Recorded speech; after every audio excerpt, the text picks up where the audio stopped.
Good afternoon. I am pleased to be with you today.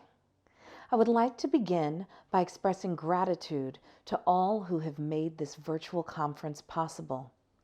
Thank you to the Quadruplicity Planning Committee and the Business Women's Roundtable of the Charlottesville Regional Chamber of Commerce for your resilience and creativity. And a special word of thanks to Janie Cast of Allison Partners for the invitation to speak. Gratitude to Power Up Video and Chasky Global for making this virtual connection possible.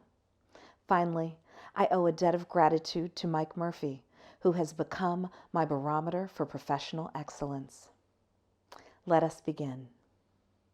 Part of my role in concluding the program is to remind us of where we have been and to draw our attention to the path forward, where we can be.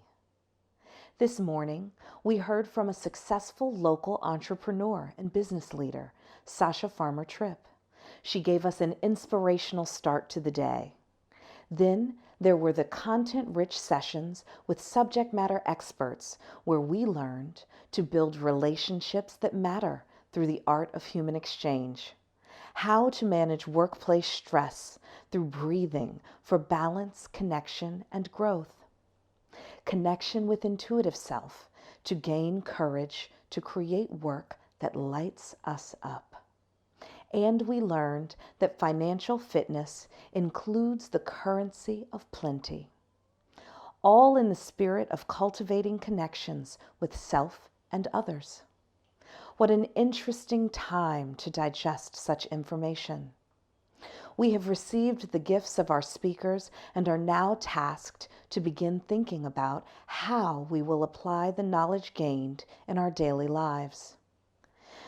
I recently attended a COVID-19 resiliency workshop where participants were encouraged to think about change in digestible chunks that could be sustained.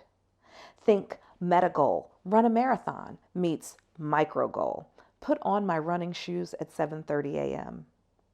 I am about to share my thoughts on the current state of society and the power of our individual connections to fuel systemic change. I encourage you to think about your digestible chunks, the incremental and sustainable commitments that you can make to drive change. Between COVID-19 and the societal pandemic of systemic racism against Black Americans, I dare say that our minds and hearts are in unfamiliar territory. As I address you today, I hold hope and discouragement in each hand. I can't tell you the precise weight of each at present, but I know that they are both there and I feel their heft. The world, our nation, and our community are in the midst of a great challenge. You might easily imagine that crisis to be related to public health, the scientific complexities of our current circumstances, economic insecurity, or the uncertainty of what lies ahead. You aren't wrong. Those concerns are real and pressing. Whether you are someone living with the concerns about health and financial well-being of yourself and others, or a person having the realization that systems of racism are ever present and thriving. Perhaps you have a long history in the fight for justice, or you are someone for whom the fight is not an option, but a circumstance of birth. No matter where you are on the continuum of introspection and growth, it is a disconnected and disquieting season. Disconnected because we as individuals and the world are emerging from a time of varying degrees of isolation. It has been a time of compulsory choice about relationships outside of one's household or employment. Even in those spaces, there was adjustment and realignment. Parents and caregivers renegotiating often more time-intensive relationships with their offspring or charges. employees exhibiting agility as they abruptly transitioned to a virtual workplace and sometimes having difficulty making the commute to another room for work. Thriving professionals making a sudden transition to teachers and caregivers, and perhaps joining the ranks of the roughly 30 million unemployed. No matter what your circumstance, the nature of your connections changed and likely contracted during this season of self and societal protection. Self and societal protection bring me to the disquieting elements of this season. Medical workers with 12 years of post-secondary education or none are the front line between our lives and a nearly imperceptible killer. We cheer them for being our human barricade and our saving grace, despite providing them with subpar protection and tools to do their work. Offshore supply chains, while one-time fiscally prudent, have proven a fissure in the fabric that protects and stabilizes our society. Those who teach can hardly break into the middle class and struggle to pay for the educations of their own children. And suddenly, most of us at home, face to face with our children and the tools of the teaching trade, have realized the infinite value of professional educators. And then there are the grocery, pharmacy, delivery, transportation, and other typically poorly compensated, yet essential workers.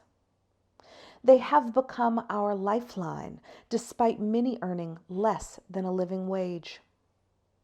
Further, to slow the spread and eradicate the illness, people need to be able to access protective provisions and testing.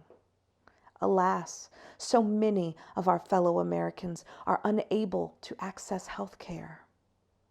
What a dilemma when we are no healthier than the sickest among us. The importance and priority of our connections have shifted to those historically taken for granted by our society. It is disquieting that we are only now coming to understand the fallacy of our historic priorities.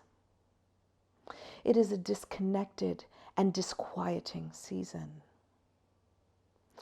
As I was preparing for this talk, it was both surprising and instinctual to pen my first poem since grade school.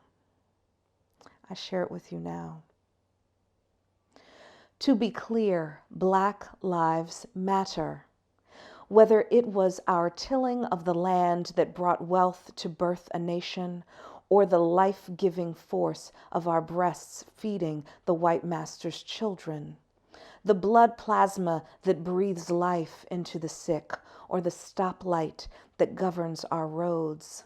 Slave labor gave way to prison labor. Redlining and Jim Crow's finessed subjugation codified the unification between the racial and economic divide. Strange fruit hanging from a tree in the form of lynching, or roadkill at the strength of one man's knee. We are reckoning with the reality of our past and present. Even more so, we are at a crossroads. It is often darkest before the dawn, and I believe that we can draw dawn closer to us. A poem. Today, I am focused on the disastrous lack of empathy, the callous disregard for the underrepresented, and the stubborn durability of structural inequalities and racism. Today, I am hopeful that we see global scientific collaboration, that Mother Earth shows us she can heal herself, and that we have the privilege to live in a community that bands together to respond to crisis. Today, I challenge myself and others to ask the question, is our response sufficient? There may be evidence to some that efforts have been timely, thoughtful, and extensive, and I would have to agree. It makes me hopeful to be in community with the smart and generous among the architects of goodwill. As to the question of sufficiency, I am afraid the evidence tilts to efforts being woefully inadequate and lacking in the determination and persistence required. Today, I challenge myself and others to ask the question, how will we make a collective impact and find lasting change? Change with staying power, sticky change, turn the tide change, gritty, enduring, determined, in it together, change. That change is hopeful to me. That change is exciting. That change inspires enthusiasm and makes me eager to do the work required to get there. That change is hard. That change is uncomfortable and exhausting. That change is met at many turns with pernicious doubts, attitudes, and structures that are quite content with how things are, or better said, not how they are, but how they used to be. To borrow from my alma mater, the University of Virginia, I believe we are capable of greatness and goodness. I see the evidence all the time, in fits and spurts, episodically, occasional, irregular, disjointed greatness and goodness. On August 11 and 12, our community showed up, stood up, and exhibited courage and conviction in the face of hate. And as a result, we suffered the most sacred of losses, Heather Heyer's life.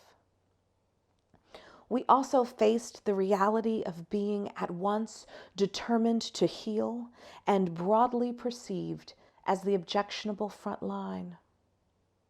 The months that followed were punctuated with long, emotive city council sessions, book clubs to create great awareness of others, a push to diversify boards, creation of diversity, equity, inclusion committees, and so much more. There was also an eagerness to distance ourselves from the hate-fueled intruders. Our melanated brethren at once had a glimpse of solidarity and, dare I say, hope. As the days and weeks passed, City Council slowly regained its pre-A1112 rhythm. The book clubs languished, board development priorities shifted, and the committee recommendations were taken in part or disregarded. And the narrative of distancing ourselves evolved into a strong message that those peddlers of hate were not from among us. We are good people. People of a richer hue watched that glimmer of hope disappear in the distance, as if a fallen star or a dream that never really happened. But it did happen, and hope was lost like sand in their hands. I will illustrate this another way. A study was conducted on mice. One group received food when the lever was tapped. One group received no food when the lever was tapped. And one group inconsistently received food when the lever was tapped. In the end, the mice that could get food predictably when the lever was tapped were happiest. Second happiest were the mice who received no food when the lever was tapped. Most distraught were the mice subjected to the inconsistent lever and unpredictable food. There is a particular bitterness in the taste of lost hope. May we remember our impact and take steps to avoid doing it again by moving from intermittent to sustained behaviors, recognizing that our lost interest results in another's lost hope. Now, we are nearly 3 years from those fateful days in August, and we find ourselves in a new season of awareness and outrage. People are marching. The book clubs are starting. There is fervor about diversifying boards. Committees are being formed as we speak. Will this be intermittent or sustained behavior? I posit that the recipe for sustained change is as simple as ABC. Aware, build, change. Core to this process is commitment and cultivating connections, meaningful relationships beyond your orbital pattern. We live in community. There is an interconnectedness of our human and global ecosystems. We are interdependent and thrive on connection, as evidenced by the nearly universal chafing during isolation and social distancing. As we cultivate connection again, it is important to recognize that connection is not only about the first point, it is about the ripple. Think of a rock hitting the water and imagine that the first ripple is the connection between you and another. Then imagine how those ripples continue. That is the same power and potential as a new relationship. Move forward mindful of our interdependence.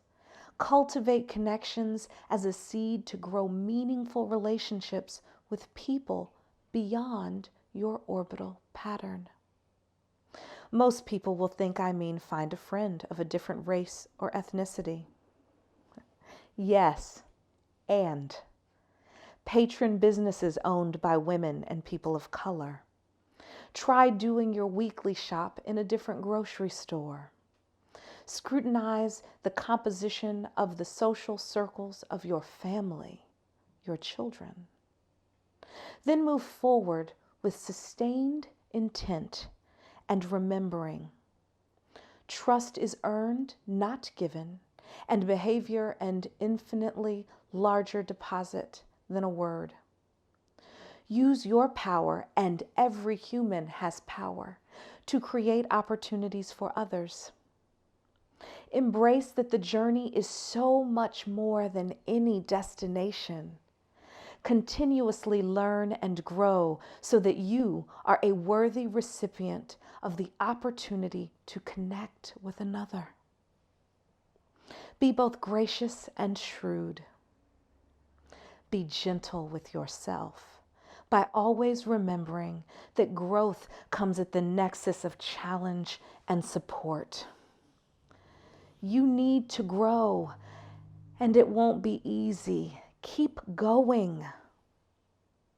Hone your observational and deductive reasoning skills so that you don't tax others by expecting them to give their energy to teach you something that you could reason with the focused attention that can accompany prioritization.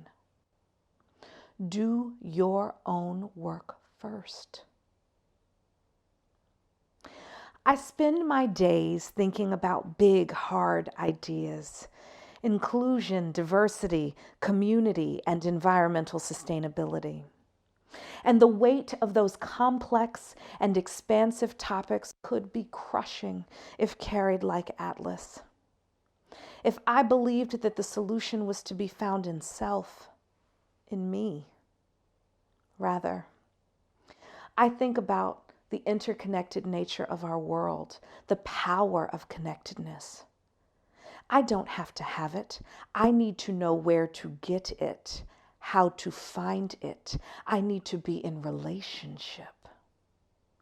I find solace in my certainty that individual choices have collective impact. Individual choices have collective impact. We live on stolen land in an economy built on the bodies and lives of stolen people, in a country founded by migrants and expanded through immigration. We are the descendants of that legacy. And yet, we are more alike than different. There are more points of connection than separation. Why not live curiously and consistently? Relationship begins in the comfort of commonality, and it deepens through the courage to embrace difference. May you have the courage to embrace difference and the endurance to engender hope. Thank you.